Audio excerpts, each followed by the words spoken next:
Okay, so for today's guide, what we will talk about for the lesson 4 is to disassemble a computer.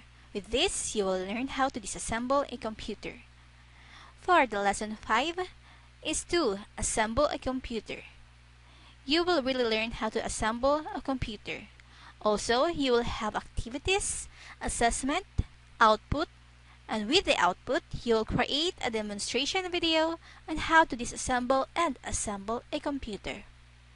One of the basic skills that you must acquire in computer systems servicing is to independently assemble and disassemble a computer, or simply setting up a PC or computer. After familiarizing with all the tools, devices, peripherals, and safety precautions, I believe that you are now ready to gain another experience in computer system servicing by going through this lesson. So let's start lesson 4, disassemble a computer. For this step 1, unplugging. The first thing you do is to unplug every cable that is plugged into your computer. That includes the cables such as power, USB, mouse, keyboard, internet, Ethernet, modem, and more. So these are some examples on how you will unplug it.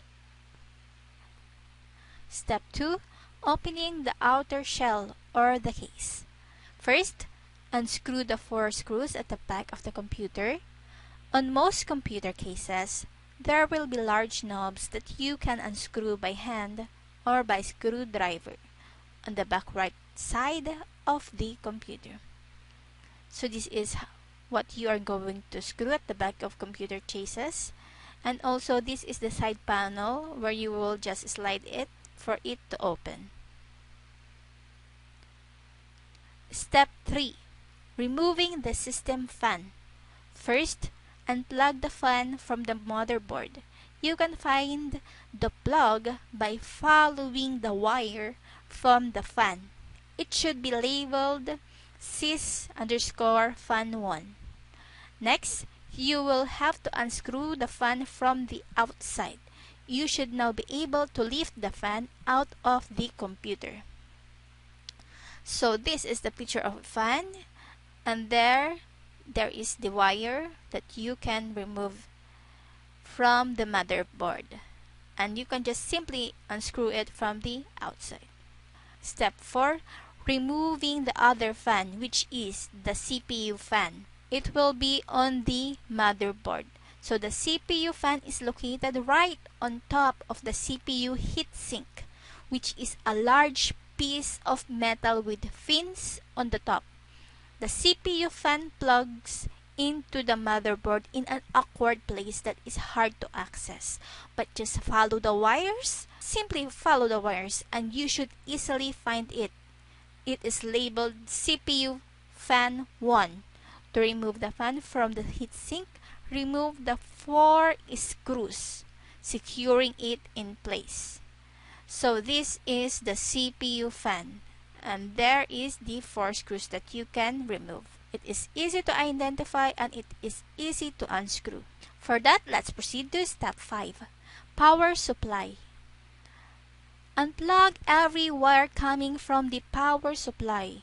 You must disconnect the motherboard, very large connector or the plug, CD or DVD drives power, internal hard drive power, and portable hard drive slot power. This is the pictures on where are you going to unplug every wire to disattach the power supply. Okay, let's proceed to step 7, hard drive. Unplug the connector at the back of the slot and unplug the other end from the motherboard. Also, unplug the SATA cable from the motherboard and the hard drive. The portable hard drive slot is secured the same way the CD or the DVD drive is, with a tab. Pull on the tab, then slide the slot out. So this is the connector that you will unplug to pull off the hard drive. Step 8, memory RAM. To remove the ROM, push down on both tabs, holding the ROM in place, which is located at the both ends of the ROM. So push down both tabs, then you can remove the memory ROM. Simple as that.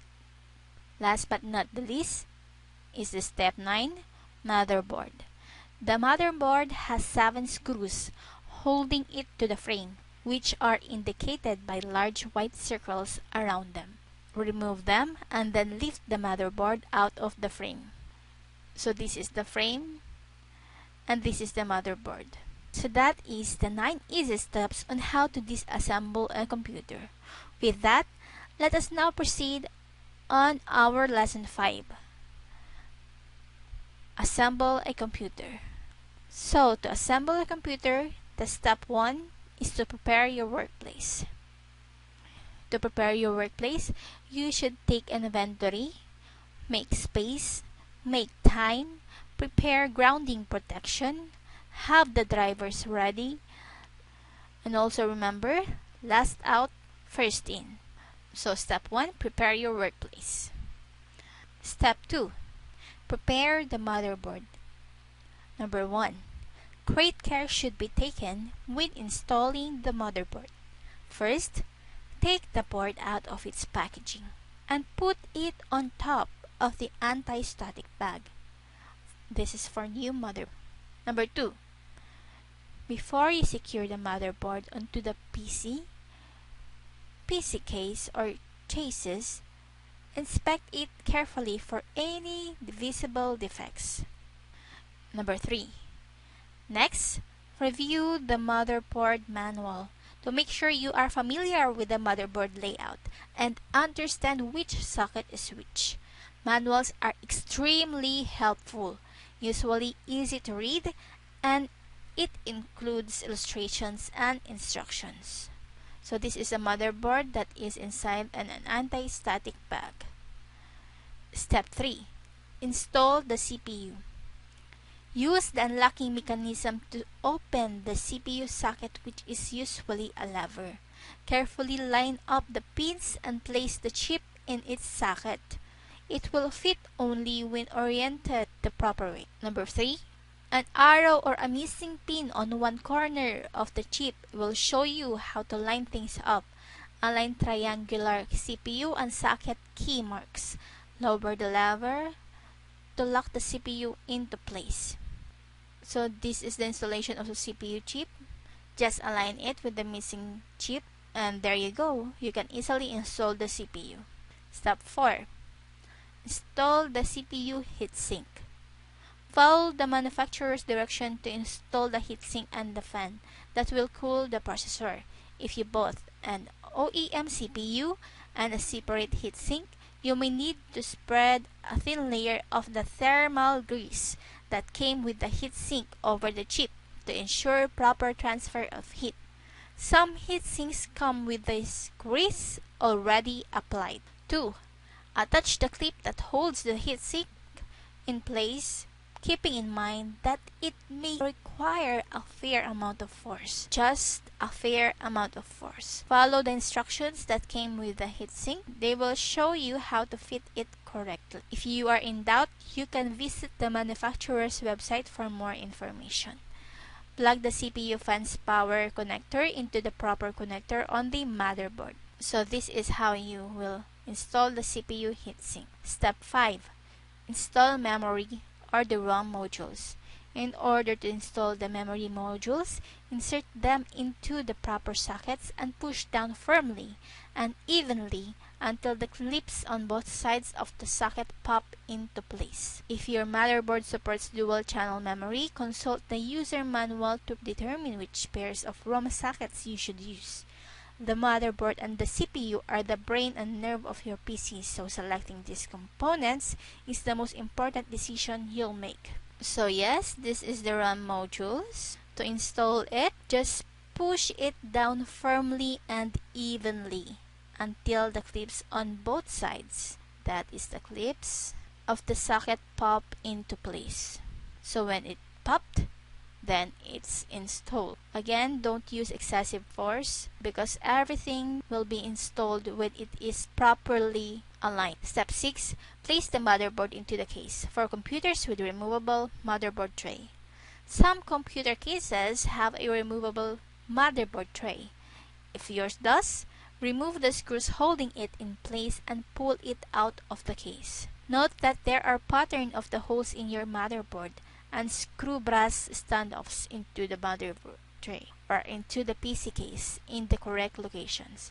Always check the manual and follow their instructions. So this is how you place the motherboard into the case. And this is just for computers with removable motherboard tray. So carefully position the motherboard, line up all the holes, and screw the motherboard into the tray to secure.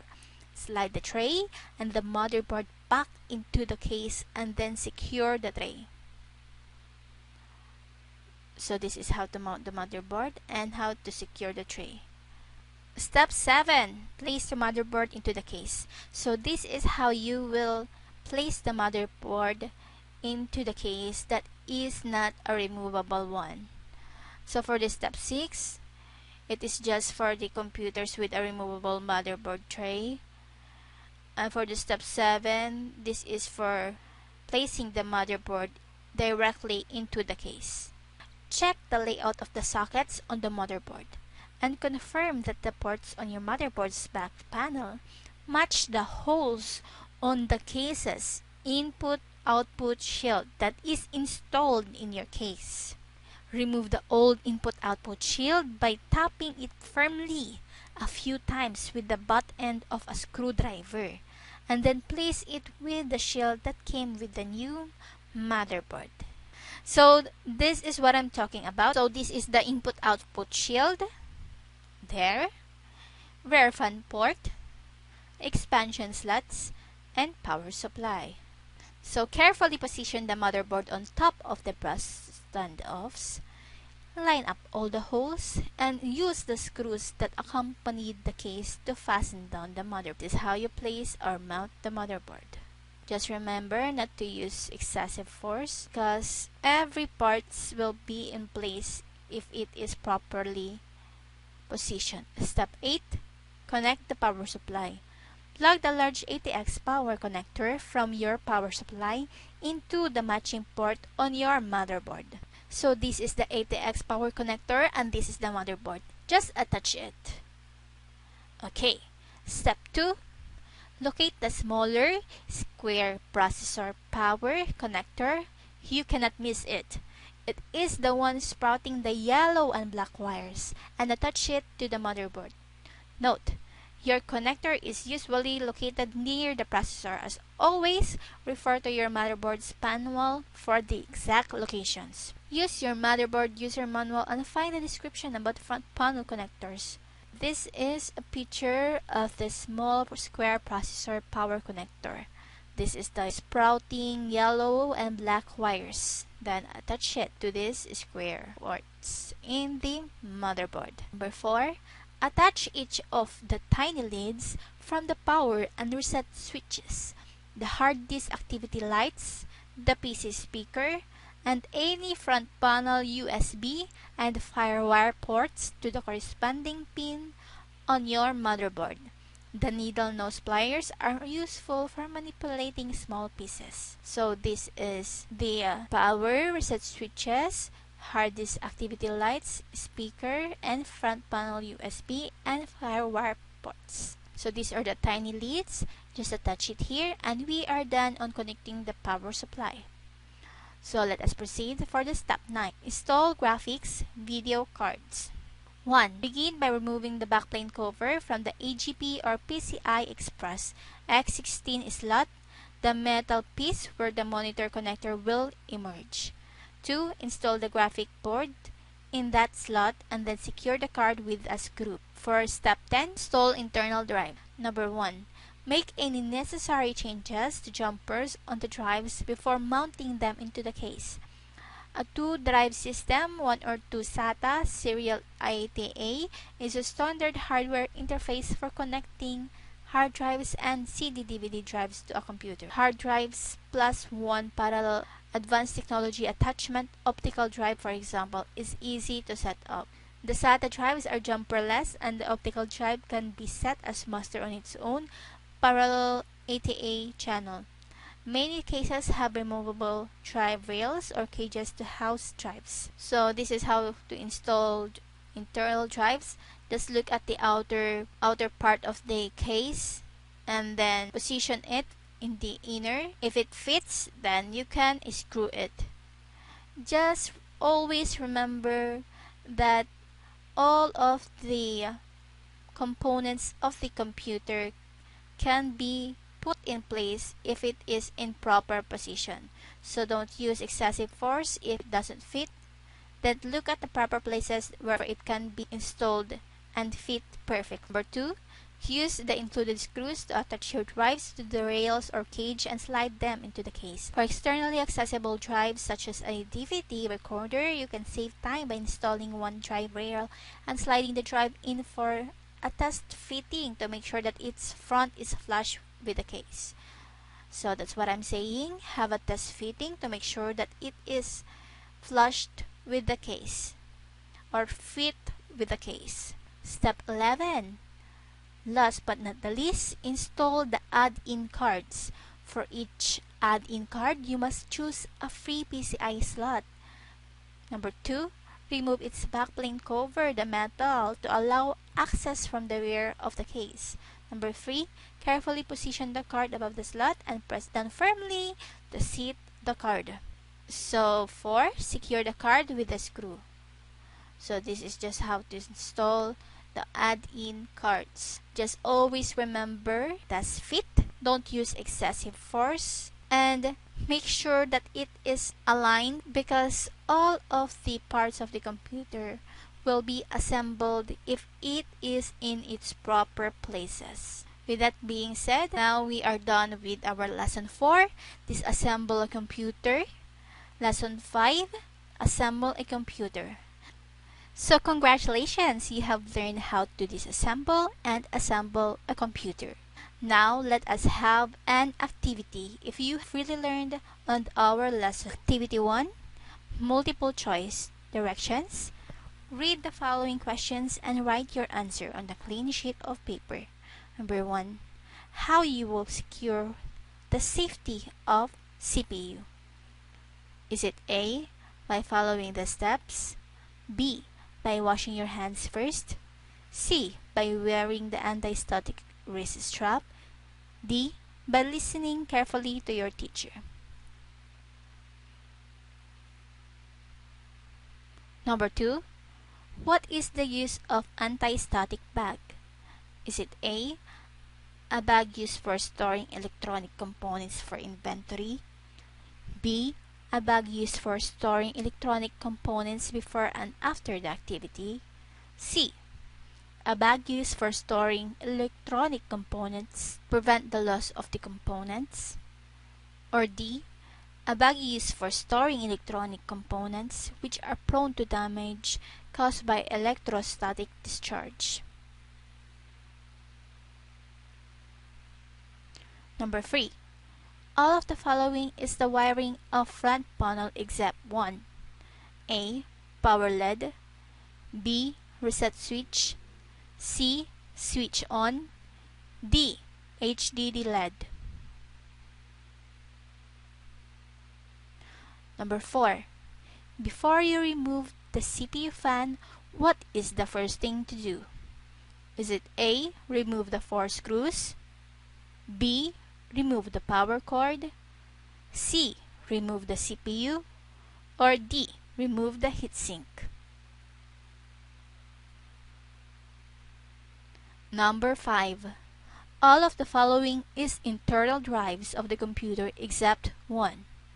A, flash drive, B, floppy drive, C, hard drive, or D, optical drive. Next, for your activity 2, directions, make a diagram on how to assemble a computer from the beginning until its last process.